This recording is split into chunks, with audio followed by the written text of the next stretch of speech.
Меники буна. Шумкар. Бул жерде техникалар турат. Келген техникалар биздин оборот $30,000 чейин чыкты. Булар уже растаможкалуу бүткөн жүктөр десек болот. Бул бизден чыгабы? Бизден чыгат. Кыргызстанда өндүрүлгөн. $1,500,000 алдым. Дайхатсу муфту. 300-400 тонна арасында жүк алып келип беребиз. 300-400 тонна арасында. Бул аз эмес достор. Ошо жанагы кыска жагы ат үстүндө жүк турат. Ушундай этно стилдеги футболкалуу болуп калды. Бул жерде мына буруттар чалып турат.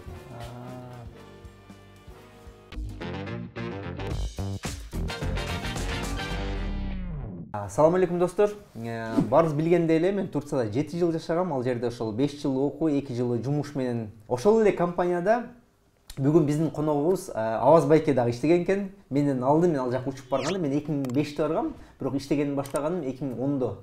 2009-2010 иштеген баштагам да. Мен 2009-да уже кетип калдым эле. Сиз кеткенден кийин мен ошол жумушка алып турдум дачы. Кош келиңиз байке, сиз менен маяк курабыз бүгүн. Рахмат. Жакшысызбы?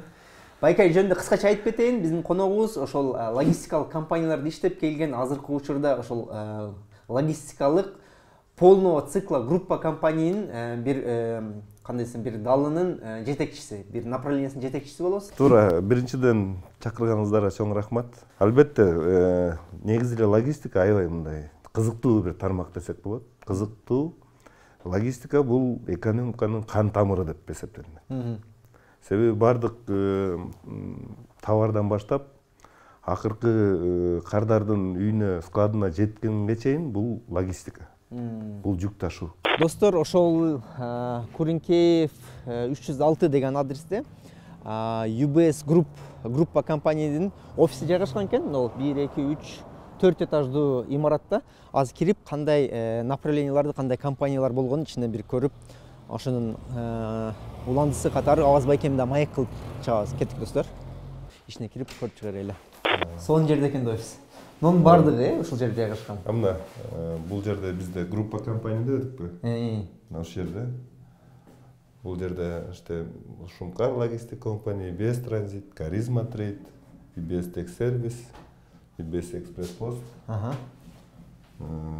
Бул офисти биргеликте баарыбыз тыйын чыгарып, ушул офисти курган.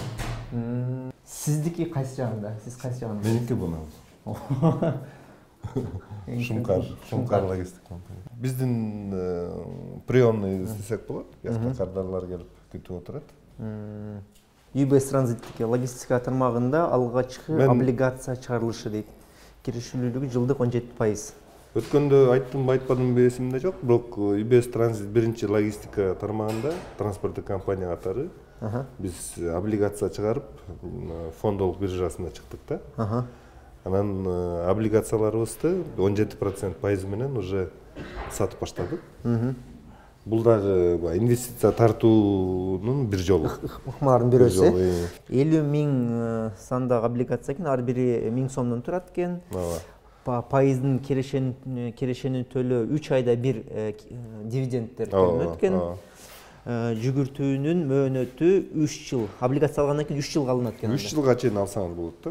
Ар бир квартал сайын 17% жылгына төлөнүп турат да. Бул тарапта биздин UBS Экспресс Пост деп бул тарапта жайгашкан. Бул жанагы почта, курьерлик жүктөр үчүн. Бул Кыргызстан ичинде. Кыргызстан ичинде эмес, Туркиядан да алдырабыз. Интернет заказдарды ушул UBS Экспресс Пост аркылуу келип жарандар мындай интернеттен заказ кылып алышат. Мен Ысык көлдө төрөлгөм. Ысык көлдө Жети Көз району Дархан деген айылда төрөлгөм. Негизи өзүм кичинекей чактан мектепте аябай жакшы алдыңкы окуучулардан бири элем деп айтсам болот. Анан бир 6-класста ушундай шаарга кетким келди. Бул кайсы жылдар? Бул 92. Өзүм 79-жылкы болом. Кетким келди, анан ал кезинде Союз жаңы таркалып, мындай эгемендикке жаңы кирип, кичине кыйын абал эле, чын элде акча жок. Анан апам айтат, мен сени окута албайм, акчам жок. Биякта эле айылда эле оку дейт. мен тырышып ыйлап тиги огороддун башына качып анан ошентип таарынып мамама анан тиги улуу агам бир таап алып анан жүр анда деп Караколго алып барып лицейге тапшырып өтүп кеттим эле экзаменденчи. Түрк лицейби? Жок, бул Токтогул Сатылганов атындагы жатаканалуу лицей жөнөкөй. Бирок ошол кезде Кыргызстан боюнча алдыңкы бир мектептердин бири эле. Андан кийин Каракол кичине аздык кыла баштады, Бишкекке кетким келип атат деп анан Бишкекке умтула баштадым. Анан биякта бир эжем бар, атамдын эжеси, ошо Баты эже. Азыр да көзү тирүү. Анан ошол эжемдикине келип, мектепти 68-чи мектепте Бишкек шаарында окуп баштадым. Андан кийин Академия управления при президенте деген окуу жай бар. Ал жерге тапшырып, ал жерден билим алып окудум. Менин жумушум мына ушул жерде башталат десем болот. Бул турган жерибиз Беловодскийдеги СФХ. Бул жерге фуралар келет.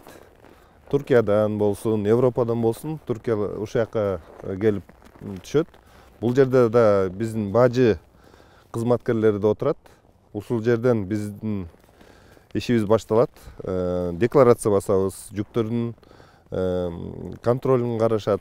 Бажы кызматкерлери да келип, андан кийин биздин жумушубузду текшерип, жүктөрдү текшерип, андан кийин гана чыгууга, товарларды, жүктөрдү чыгууга уруксат берилет.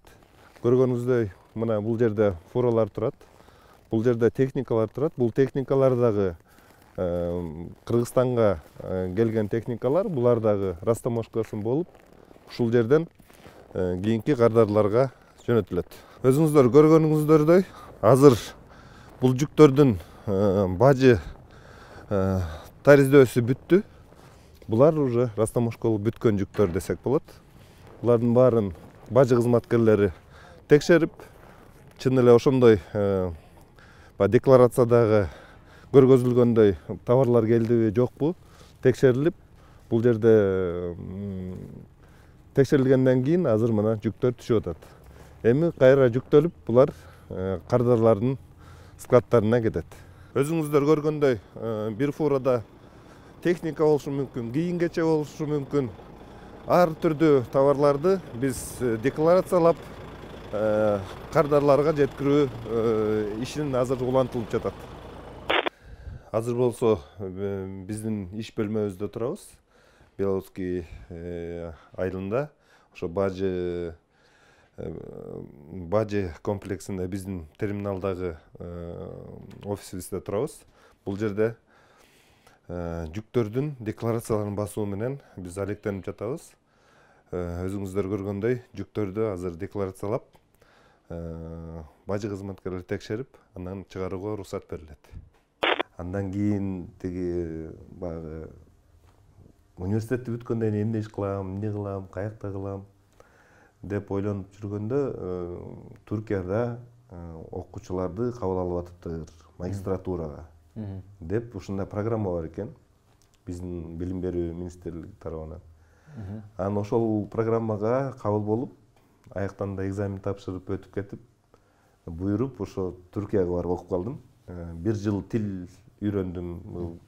Гази деген университет бар Анкарада. Ал жерде Төмөрдө окудум 1 жыл. 1 жылда түркчөнү аябай жакшы өздөштүрдүм десем болот. Анан мен Кудай буйруп Стамбул университетине өтүп кеттим. Бул кайсы программа? ТЖС баягы госпрограмма? Мамлекеттик программа. Бесплатно окуу, стипендиясы менен бирге. Бекер окудум, стипендия алып окудум. Стипендиябыз ошол кезде эми доллар менен салыштырсак, эми көрүүчүлөргө да түшүнүктүү болсун. $100 тегерегинде бир стипендия алчубуз. Жакшы экен да. Ал убакта $1 1 лира, 1,5 лира болсо керек эле. Ал кезде кызык, Түркияга барып эле сразу миллионер болуп калдык. Ал кезде билесиз да, түрк лирасы аябай миллион деп. Бирок ноликтерди алган кезим болчу ошон. Бирок эми алайын деп аткан эле. Анан 2005-2006 алынды го дейм. Ошондо алынды 4-0. Кыскасы Түркияга барып эле биринчи 120 миллион лира алып калдык стипендия. Ошентип айына 120 миллион лира. Айына 120 миллион. Эми ал кездеги курс менен где-то $100. Мен силерге эң кызыктуу жерге алып барайын. Саламатсыздарбы? Саламатсыздар. Бул жака. Биз азыр келген бөлмө биякта биздин компаниянын диспетчерская бөлүмү. Биздин кардарлардан келип түшкөн заказдардын баары ушул жерде обработка болот. Диспетчерлер булар как сейлс болуп калат, отдел продаж сыяктуу болуп калат деген. Отдел продаж сыяктуу салыштырмалуу, э? Фураларды коюп берип, жүктөрдү алып, жүктөрдүн кандай түрдөгү жүктөр, кандай болуп жүктөлүш керек, бүт бардыгы ушул отделде. Булар диспетчерский отделге бөлүмгө биринчи заказ түшөт. Заказды булар обработка кылып, андан кийин ылайыктуу транспорттук автоунаасын беришет. Ошого жүктөлөт. Андан кийин келет.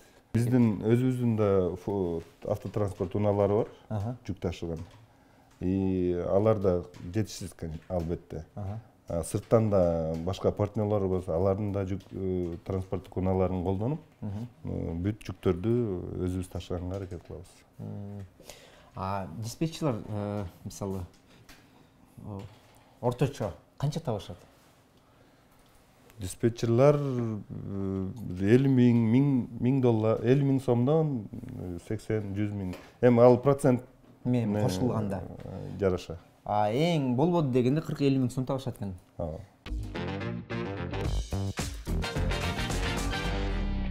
Магистратурада 1 жыл берилет. Мен кредити жок бүтүрдүм. Андан кийин дагы 2 жыл берилет. Диплом защита. Ошол учурда көбүнчө биздикилер жумуштарга орнолчу жана иштей башташчу да. Мен да ошолордун катарына кирип, окууну экинчи планга калып калды. Мен көбүнчө иштей баштадым. Баягы биринчи жумуш издегенде эч кимди тааныбайм. Анан баягы биринчи кирген мейманканага кирдим. Сизге жумушчу кереги жокпу деп. Анан алар айтты, бизге орусча билген, англисче билген официант керек деди. Мен билем деп айттым. Анан ал жерде 1-2 ай иштегенде эле бир кыргыз байкеге жолугуп калдым. Ал чоң бир туристтик компанияда турист ташып гид болуп иштейт экен. Анан ал байке анан жардамчы кылып өзүн алды. Ошентип анан баягы Стамбулдагы карьерам десемби, студенттик карьера башталды, кичине акча түшө баштады. Анан студенттик стипендияга эмес, уже зарплатага жашай баштадым. Стипендия да түштү бирок, э? Ооба, студент. Анан ал туристтик фирмадан кийин кетип, сиз иштеп кеткен карго фирмасына кабыл болдум. Ошол Айбек байкеге.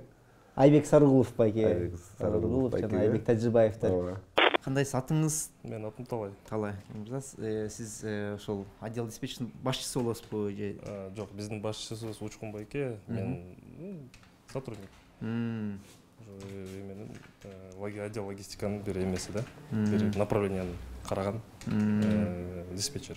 Диспетчер деп атаса болот. Көбүнчө кайсы ветканы карайсыздар? Ошол Турция, Кыргызстан? Мен өзү негизи эмени карайм, проекттерди карайм. Например, бул азыр Ош биздин эмеде түштүк тарапта азыр эме жана Касатыши проектиси өтүп жаткан ошо бүт эмелерин жана металлоконструкцияны Турциядан алып келген бүт жана ЖД аркылуу андан ЖД бияка келип Ошко келип, Оштон ары Баткенге кеткен, Баткен, Ош, ошол Жалал-Абад эме айыл аймактары бар да, ошо региондорго жеткирүү боюнча ошо мен мисалы Турциядан келет көбүнчө жүктөр, э? Бизде негизги өзү биздинки бир эмебиз, эң негизги жол эмебиз, направлениябыз бул эме да, Турция да. Доставка Турциядан канча убакытта жетет бул жака? Эми ар кандай болуп калат, эми погодный условиялар влиять этпесе, өзү эң жакшы келген дегендер моменттер болгон. Жок, 7-8 күндө келгендер болгон. 7-8 күндө Турциядан, э? Стамбулдан Бишкекке чейин 7-8 күндө келген учурлар болгон. А бирок, эси ортолчо карасак, где-то бир 2 жумада келет да. 2 жумада. Программага тарта кетели деп кирдик. Кандайсыз? Таныштыра кетейин, Талант Маткерим уулу. Бизде группа компания деп атпайбызбы? Ошо группа компаниянын баарын жетектеген ошо Талант Маткерим уулу байкебиз. Мен түшүнгөнүмө караганда сиздер азыр бир холдингке айланып аткан кезиңер окшойт, э? Кийинки максатыбыз холдингке баруу. Азыр группа компания деп логистикада болгон бүт кызматтарды бергенге аракет кылып атабыз да. Кандай болот негизи холдингке айлангандан кийин IPO'га чыгабы же IPO чыгып кийин шашпай холдингке дагы айлана берсе болор эле? IPO эми холдинг менен эч кандай байланышы жок. IPO чыгыш үчүн жөнүндө ОСО деле болуп эле чыга берсе болор эт да негизи. ОСО деле IPO'га чыга берсе болот. Бул деген фондовый биржа менен байланыштуу да.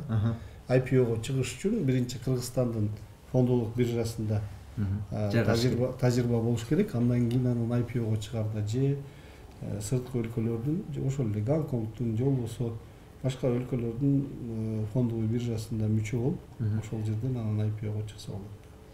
50 миң облигация чыгарылыптыр достор. Ошо 50 миңдин эгер 70% сатылган болсо, 15 миңдей облигация азырынча бар экен. Ар бири 1000 сомдон болсо, мисалы 1000 штук алып койсо, канча болот? Миллион 1000 штук алса миллион сом. Оюңузча ошо миллион сом, мисалы 1000 штуктан бир айда канча дивиденд чыгып турат? Азыр примерно анализдер бар да сиздерде. 3 айда бир 17% эми годовой алганда 170 миң. Бир жылдыгы 170 миң сом да. Баягы схемалар бар го, эмне деп коет эле? Кооператив анда эмес, бул толугу менен легалдуу достор. Текшерүүлөрдөн өткөн, стандарттардан өткөн, ар бир инстанциядан текшерилген. Росфиннадзордун көзөмөлүндө болот да. Мамлекеттин көзөмөлүндө бир фондолук биржада өзүбүздүн облигациялы чыгара алабыз. Бул облигацияга чыкканга чейин бир канча жолу бухгалтериялык, финансылык ар кандай аудиттерден өтүп, качан гана ошол аудиттердин баардыгы тең бул фирма чыкканга мүмкүнчүлүгү бар жана кийин талапка жооп бере алат деген өзүнүн корутундусун бергенден кийин гана фондолук биржага чыкканга уруксат берет да. Эртең бүрсү күнү бул фирмалар кандайдыр бир банкрот болуп же бир финансылык жоопкерчилик тартыш керек болуп калса, мамлекеттин гаранты бар да. Банк менен бул фондолук биржанын эң негизги өзгөчөлүктөрүнүн бирөөсү, банк бере турган акчанын сөзсүз түрдө залогун сурайт. Фондолук биржа залогун сурайт, бирок эгерде мисалы үчүн банкта ошол эле биздин ушул телефонду мисалга алсак, бул телефон кандайдыр бир банкта залогдо турган болсо, муну кайра башка бир банктан залогко коюп кредит ала албайсың да. Фондолук биржа фирманын дүң өзүнүн эмелерин, капиталын, активтеринин баардыгын тең дүңүнөн эсептейт. Анын ичинде банкта барбы, жокпу, залогдо эмес, көп эмесин карабайт да. Банктардыкы мисалы үчүн процентин ар бир 3 айда снимать эте албайт да. Жылдын акырында гана 3 айда бир бул жерде алсак болот экен. Фондолук биржада деген 3 айдын ичинде бир дивиденд алынып атпайбы? Банктарда бир жылда бир эле гана берилет. Банкта болсо мисалы үчүн суммаң бир 100 миңден кем болбош керек, 50 миңден кем болбош керек деген бир өзүнүн критерийлери бар го. Фондолук биржада андай нерсе жок. Бирди алган киши деле облигациянын ээси, миңди алган киши да облигациянын ээси. Көптү көрсө көл болот дейт го, ошол эле 1000 сомдон болгон 1000 сом мисалы үчүн Кыргызстандагы көпчүлүк жарандарга мындай өтө чоң акча эмес. Ошондон эле бир 2000 киши 1000 сомдон бир жергиликтүү бир өндүрүшчүнү көтөрөбүз десе, 2000 сом 2000 киши, 3000 киши, 5000 киши 1000 сомдон ошол чыгарган облигацияны алган болсо, ошол өндүрүшчүгө сөзсүз түрдө тикелей инвестиция кылган болот. Бир экинчиси ошол жаткызган 1000 сом, 2000 сом мамлекеттин гарантиясынын астында. Негизи эле дүйнөдө эң жакшы инвестор бул ички инвестор болуп саналат да. Бул фондолук биржанын дагы максаты ошо ички инвестордун акчасын өзүбүздүн экономикага тартуу. Биздин компанияда үлгү болуп ушундай облигация чыгарып баштады. Эми кийинки максат айткандай IPO. Буюрса. Кудайым буюрса. Эми бул фондолук биржага чыгыш үчүн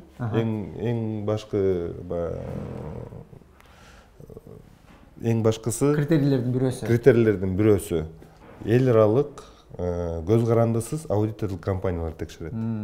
Алар силердин кандай активтериңер бар, айлык кандай киреше табасыңар, кандай кызматтарды көргөзөсүңөр, канча табасыңар, ошонун баары эсептелип келип, анан баягы комиссиянын жыйынтыгы менен анан тиги мынча облигация чыгарса болот, мынча мөөнөткө деп ошолор таянак беришет. Мага аябай жакшы мүмкүнчүлүктөр болду десем болот да. Себеби ошол эле мен туристтик компанияда иштеген компаниямда Орусиядан товар ташыган, ошол ал элден товар ташыган туристтерди көп ташыдым. Кимден болот? Челночниктер? Челнок деп койчумас белек. Алар менен мамиле курганда, аларды мейманканаларга жаткырчумун, аларды аэропорттон тосуп алчумун, анан кайра аэропортко жеткирчүмүн. Кыскасы ушул мамилелерде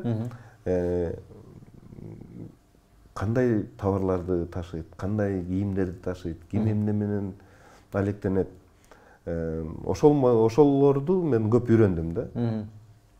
Кийинчерээк Кыргызстанга да мен ошолорду үйрөнүп, ошол тажрыйбаңыз ишке жарап калды бул жактагы компанияда. Анан бул жактан тиги Дордойдон жарым контейнердин жарымын алып,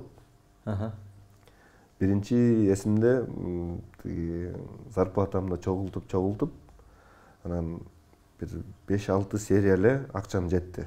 Джинсы ташыйлы элек. Канча топтодуңуз элек баса? $1700. Канча убакта? Мен бул 1 жылдан ашык топтодум го дейм, 1 жылдан ашык. Ошол кезде башка ишкерлер мындай челноктор деп коелу. Мисалы үчүн 1 мешок, 3 мешок, 10 мешок деп алса, мен да 1700'дү аябай көп акча көрүнчү эле да. Анан барып сатып алдым. Сатып алып анан упаковка кылган кезде кепкинедей эле товар болуп калды да.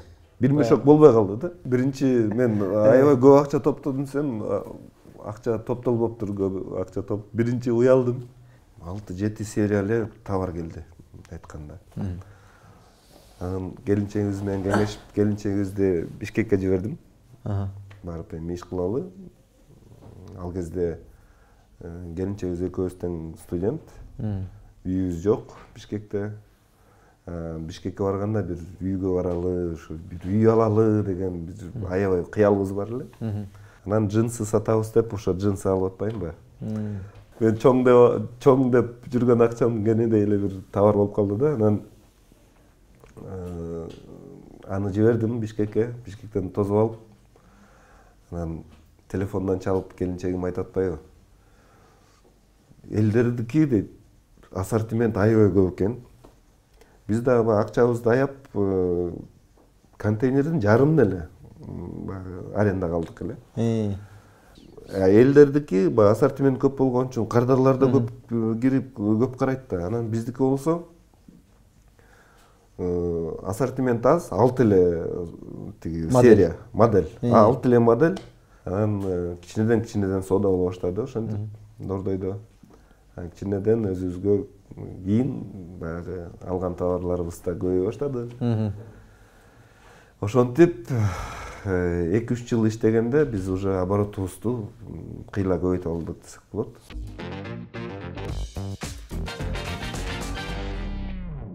Мына бул жер биздин ашканабыз. Биз өзүбүздө иштеген сотрудниктерге, коллективге ушул жерден түшкү тамагын беребиз.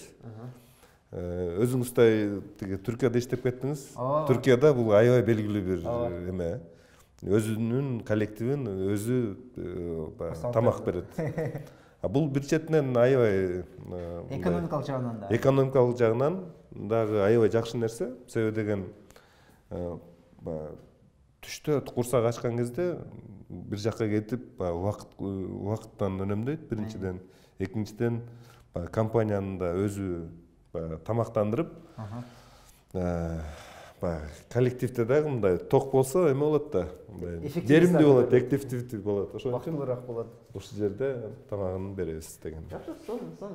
Сиз үйлөнгөн болчуңузбу? Үйлөнүп туруп анан кеткем. Канчанчы курсуңузда үйлөндүңүз эле? Мен 5-чи курсту бүтүп, окууну бүтүп эле үйлөндүк. Келинчегим менен ал кезде дос болуп жүрдүк эле. Сүйлөшүп жүрдүк эле. Анан мен Туркияга тапшырып өтүп кеттим. Өтүп кеткенде анан үйлөнүп, анда чогуу кетели деп, ошондо үйлөнүп чогуу кетип калдык. Жеңишке дагы бирге окууга өттү ал жака. Ал да Экөөбүз тең өттүк. экөөбүз тең тапшырып, экөөбүз тең өттүк. Бизге баягы кичине оңой болду десек болот. 2 стипендия менен жашадык да. 2 стипендия менен бир комната. Албетте кыялыбыз Бишкекке келип, Бишкекте бир үй алсак деген кыялыбыз бар эле да. Көп жыл көпчүлүк кишилердин деле тажрыйбасында болуш керек. Жок, өзүм квартира болушум керек деп жүрүп, ошол ишке баштадык. Аялым келип, учуп келип кетип турду Стамбулга. Мен Стамбулга да 1-2 жыл иштедим. Ошол эле карго фирмасында. Бирок ал карго фирмасында аябай жакшы тажрыйба алдым десем болот. Ал фирмада биз учак менен дагы жүктөр жиберчү элек.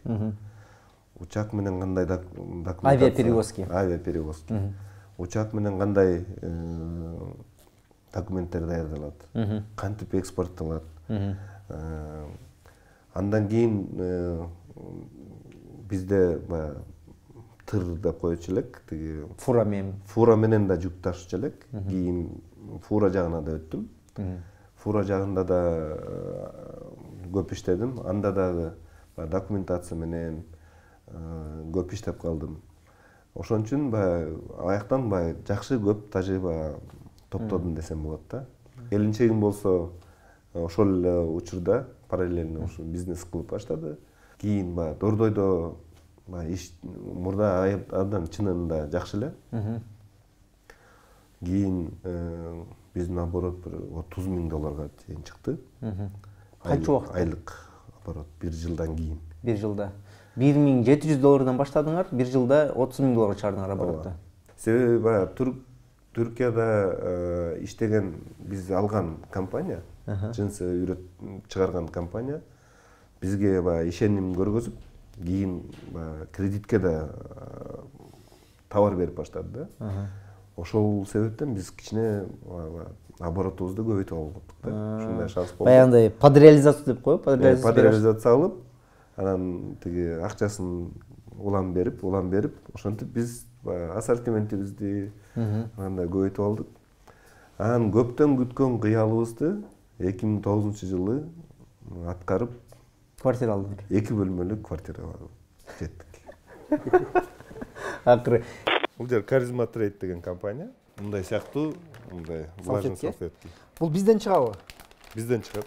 Кыргызстанда өндүрүлгөн. Бул группа компаниялардын бирөөсү, Каризма Трейд. Кайсы бөлүктөрүн түзмө-түз 100% бул жакта өндүрүлөт? Балким суусу, химикаттары бул жакта или кагазы толугу менен, или пластиктери? Пластиктери бул Турциядан келет, сырткы упаковочный материал тоже Турциядан келет. Бардыгы эле сырьё Турциядан алынат, Түркмөнстандан да алынып баштады. Сыртындагы коробка бар. Ошо коробка Кыргызстандан алынат да. Калганы бүт Турциядан алынат. Азыркы учурда бул продукциялар Казакстанга экспорттолот. Казакстанга. Да? Ооба. Сондурбайбы? Муну айтпайсыз сразу эмнеге бул теманы көтөрбөй? Казакстанга экспорттолот. Катарга, билишимге караганда Катарга да бир канча жолу жөнөтүлгөн. Ошол себептен бул Казакстанда дагы конкуренттүү бир товар десек болот. Эми сүйүктүү экөөбүз иштеп кеткен Дамлатранска керек экен. Эң негизги достор, мен айтып кеткен эң биринчи жашоодогу иш тажрыйбамды алган компаниялардын бирөөсү бул Дамлатранс болчу. Дамлатранс азыр ушул группа компаниянын бир бөлүгү болуп калат, Ооба. Чыңгыз байке, кандайсыз? Ассалам алейкум. Акыры жеттик сизге. Негизи мен карьерам Түркияда башталганы ушу Дамлатранс компаниясынан башталган. Сиздики да ошондой. Ооба. Дамлатранс компаниясы Кыргызстанга карго компаниясы. Кардалардын жүктөрүн ташып Кыргызстанга алып келип берип турат. Көбүнчө карго болгондо Дордойдо бир номер десек болот. Номери бир карго компаниясы. Дордойдун номери карго компаниясы. Ошо чын ошондой? Көлөм боюнчабы, эмне боюнча? Албетте. Биринчи иштеген боюнча 22 жыл болду ачылган да. Дамлатранста иштеп жатканда. Эң эски тарыхы болгон компания. Тарыхы бар. компаниялардын бири да. Damla Trans жүк берет. Биз Байкенбек UBS Transit автоунаасын берет. Шумкар логистик компания. Мен бажы көзөмөлүн менде. Ошентип биз баардык жана цепочка деп атпайсызбы, логистикалык цепочканы бириктирдик да. Жүгүбүз да бар, автоунааларыбыз да бар, и башка складдарыбыз да бар. Кыскасы, жүк менен жүк ташып алып келип, кардардын үйүнө чейин жеткиргенге чейин баардык процесстерин өзүбүз кылабыз.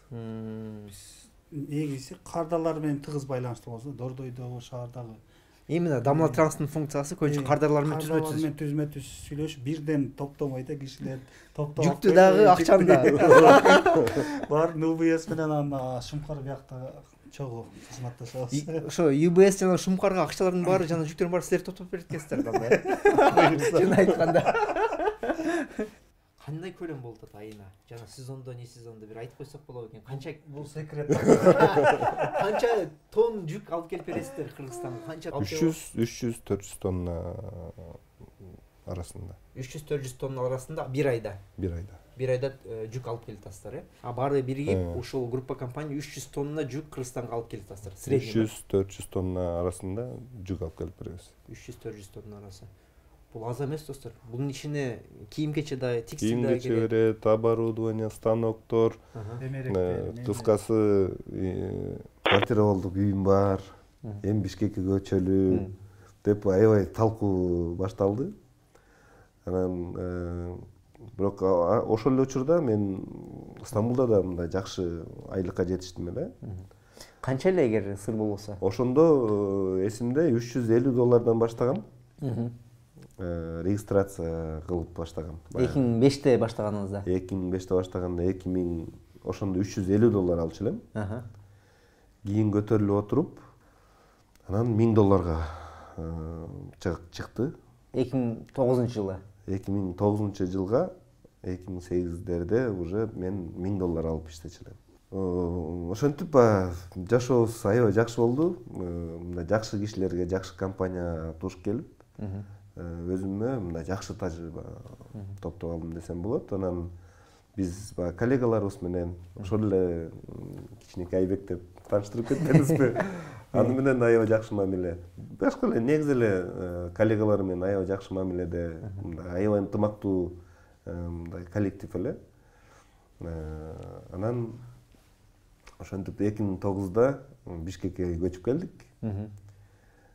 Бирок баягы 2003-те барып, 2009-га чейин 6-7 жыл Түркияда жашап, Кыргызстанга оңой болот деп аябай элестетип келген экенмин да. Бирок бул жерде иштеп аткан бизнесиңиз дагы бар. Бар эле, бирок 2010-го биздин арендабыз да аябай кымбат эле да. Ошол кезде Дордойдо $1,500. Кийин бизде революция болду, кризис болду. 2008-де билесиңер, мировой кризис болду, 2009-дарда. 2010-да бизде революция болду.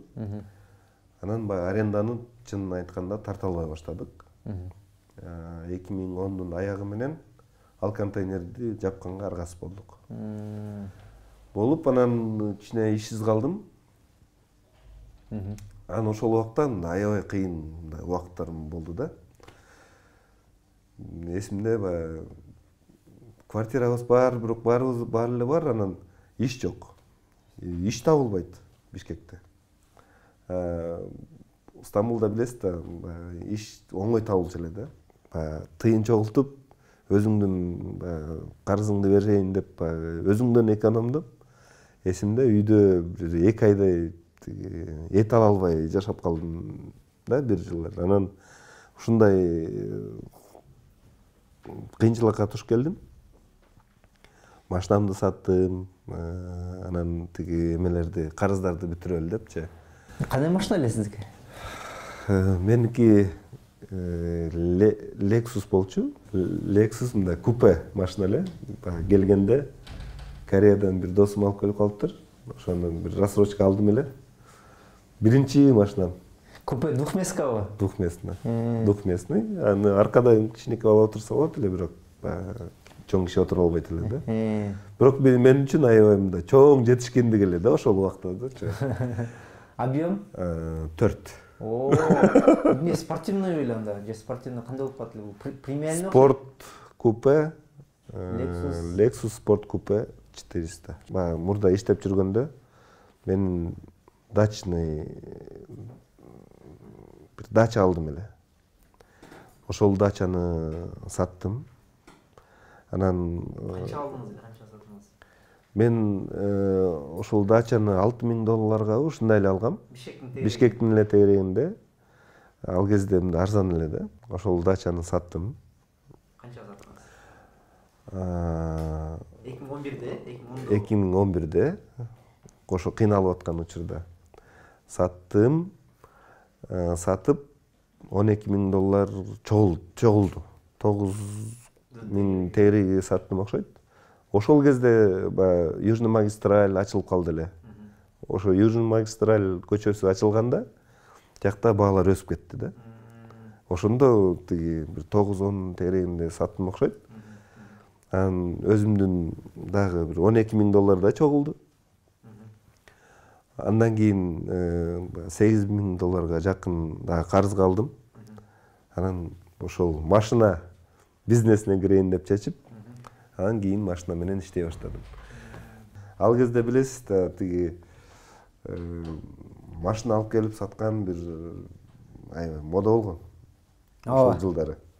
Азыр деле модада. Литва, Классикада. Литва, да. Бизде билесиңер да, машинаны жакшы көрөт, машинаны ар бир жарым жылда эле алмаштырып эле ушундай. Анан үйдө кеңешип, тиги бир аз топтолгон акчаны кел анда биз мен машинага барайын, машина алып келейин. Деп анан кайра баягы нолдон баштадым десем болот да. Анан Литвага барып машина ташып баштадым. Канча акча менен бардыңыз? Канча акчаңыз бар эле? Калды эле? Бир $12,000 бар эле. Эптеп 1 тыйын, 1 тыйын, 1 цент кылып атып, баарын чогултуп. Анан дагы карызга да алдым. Карызга да алып, анан бир $20,000 чукул акча менен тиги Литвага барып учуп бардым. Машина тандаганды билбейм. Эптеп баягыда биринчи рейске бир 3 машина, 4 машина. Ушундай алып келип, жаңы бир бизнес башталып кетти мен үчүн.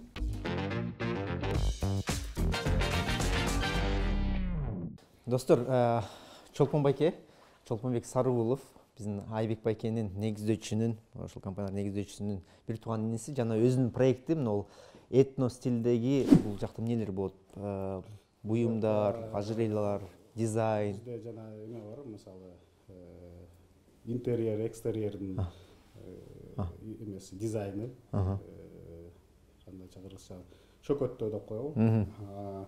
Андан сырткары айкелчилик бар, скульптура жана көрсөтпөдүмбү? Скульптура. Андан сырткары зергерчилик бар. Жыгач уста, териден. Анын баарын эмне үчүн даярдап атасыздар? Бир мероприятие болгондо же бир чоң бир баягы игри качелинг сыяктуу нерсе болуп калганда ушулардын баары болсун, даяр болсун дегендей. Бул деген кыргыздын өзүнүн бир мындай ар бир элге тиешелүү эмеси болуш керек да, мындай этно стили болуш керек. Мисалы шаарда бүт эле жанагындай французский городок, анан английский квартал, анан тигил бул деп бүт мындай, муну мындайча айтканда чыгармачылык чөйрөдө мындай кич деп коет да. Аргашкан мындай нерсе да. Мисалы Францияга барсаң, Франциянын өзүнүн стили бар. Англияга барсаң, Англиянын өзүнүн стили бар. Кытайга барсаң, Кытайдын стили бар. Россияга барсаң, орустардын өзүнүн стили бар. Ошо менен билет да. Мисалы биз Кыргызстанга келгенде көрүнгөн нерсеге жабышып атабыз да, бул стилдердичи, ар кандай стилдердин баарын. Болбосо өзүбүздүн стилибиз бар десеңиз. Өзүбүздүн стилибиз бар. Ошону өнүктүрүш керек да. Творческий мастерская деп коебу. Анан мындай мастерской лаборатория дагы болуп кетет да.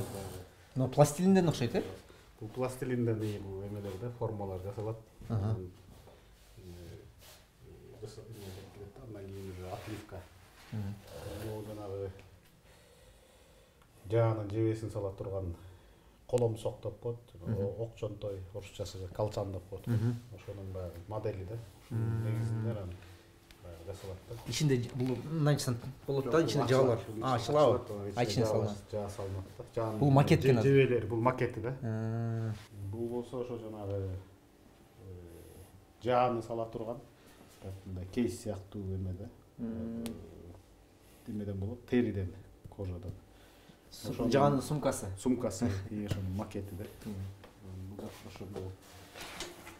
Жаалар, кыргыздын ат үстүндө жүрө турган, жүрүп ата турган жаанын. Чакырып берчи. Бул моусун эмелери. Вот билет да. Салына турган. Жаа негизи мындай дайыма мындай керилип турбаш керек да.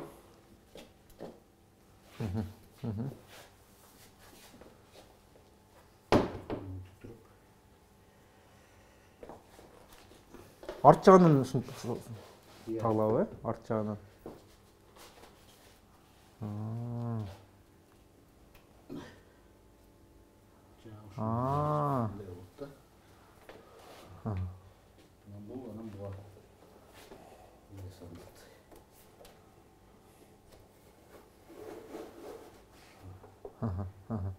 Ошо жанагы кыска жаа да. Ат үстүндө кетип барат ата турган. Беркиндей жаалардын азыр эмеси жок. Алар азыр кетип калып турат.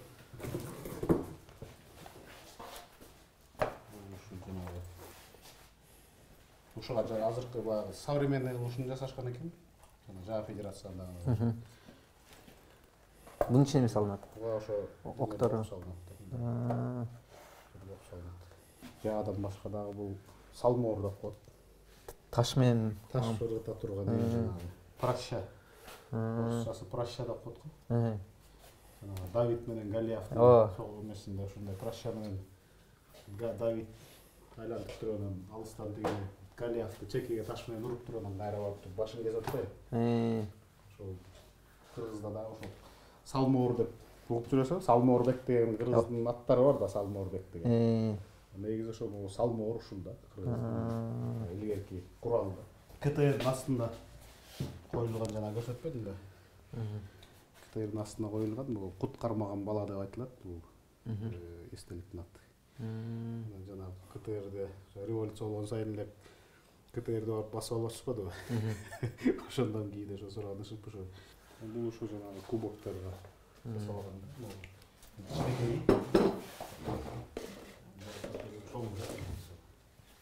Өсүлдөр айында жасалган кубок. Футболка окшойт. Эмне размери эле сеники үйдөн. Биздин фирмалык футболка. Сон. Азыр кыш болгондуктан үстүнөн эле кийип алдым. Ушундай этно стилдеги футболкалуу болуп калдык. Байкелердин белеги менен аркасына өргөн. Бул жерде мына буруттар чалып турат. Биздин оператор, сон как раз. Биздин оператор постановщикке бир коозурагы түштү окшойт. Негизи Чолпонбек байке менен өзүнчө бир эме кылыш керек да, бир канал, бир репортаж тартыш керек да. Кыскасы мындай деген план кылдым да, бир 3 машина алайын. Анан жетишинче ала берейин. Анан бир арзан машина алайын дедим да. Арзан машинаны биринчи келгенде эле сатып, анан растаможка акча пайда болот депчи. Ошол план менен алдык, жылы бир 4 машина алдым окшойт. Кандай машиналар? Азыр эсимде Mercedes ML M-класс алгам. $1,500 алдым. Daihatsu Move-ту. Тамашалап көп машина менен иштегендер сдача келген машина деп атап коюшчу эле да, ушундай машиналар, арзан машиналар дечи. Анан чын эле тиги ошо $1,500 ошондой кабыл болду, анан алып аны перевозкасы да арзан эле. Себеби баягы көп бусиктер келчү эле. Көп объем албайт. Бусик эле батчу эле. Бир бусик эле жүктөп жибердим аны. Ал тезирээк да келди окшойт. Келип эң биринчи ошо Daihatsu Move деген кичинекей машинаны ошону 3,5 сатып, бир эле машинадан $1000 пайда көрдүм. Көрсө кийим-кечек эмес, машинада эле тапсалып турбайбы депсиз да. Биз бир айда мисалы үчүн $2,000 тапсак, кийим-кечеде мисалы үчүн бир машинадан эле $1000 түшүп калат экен да. Мага бизнес бул аябай жагып баштады. Ошентип баягы 2 жылдай аябай ушундай машина менен алек болдум. Биринчиден кызыктуу болду. Экинчиден Шенген визасы бар да. Шенген визасы менен көп жерлерди көргөнгө мен мүмкүнчүлүк алдым да. Биз Литвага учуп барчу элек. Андан ары Польшага машина издегени, Польшага, Германияга чейин кирип, ушундай көп мамлекеттерди көрүп алдым десем болот. Кыскасы, бул иште эле мага баягы көңүлүмө толуп жүргөн жокмун да. Да, акчасы жакшы экен. Өзүм билимим салыктар боюнча билим алдым эле. Тияктан Туркиядан билим алдым. Логистикада логистиканы көрдүм. Эмнеге мен мындай ошол эле тармакта иштей албайм. Таможенный союзга кирип калдык 15-жылы. Ошол кезде уже 15 жыл жаңы эле кирдик. Ошол кезде Айбек Сарагулов агабыз бияка келип иштейм. Кыргызстан аркылуу Таможенный союзга киргенден кийин Кыргызстан аркылуу мен жүк ташыйм деп биякта уже транспортный компаниясын ачып, анан баягы ачып иштеп баштаган. Анан 16-жылы экөөбүз жолугуп ушундай келип чогуу иштейли, чогуу логистика тармагын өнүктүрөлү деп жакшы сунуш берди. Ошентип барып Айбек байке менен жолугуп сүйлөшүп, кайра логистика тармагына келип калдык. Достор, азыр мына жүргөн жерибиз бул ошол группа компания UBS Транзитке келип бир аз кыдырып, сурап, байкелердин бир аз баштарын ортуп кеттик. Мага абдан жакты, сонун мүмкүнчүлүктөр бар экен, кылып аткан жумуштар боюнча да сүйлөшүп кеттик. Ошол эле облигациялар боюнча, трансформация, IPO чыгуу боюнча. Чоң рахмат, аке. Чакырганыңызга. Сизге рахмат. Ар дайым күтөбүз. Сизге да иштериңизде ийгилик. Мен келип эле турам, өзүм иштеген жер экенин эле. Көп келип туруңуздар. Жаштарга айтып кетерим, бул биринчиден тажрыйба топтоо керек. Бирөөгө иштеп атам, бирөөгө иштеп атам деген мааниде болбош керек да.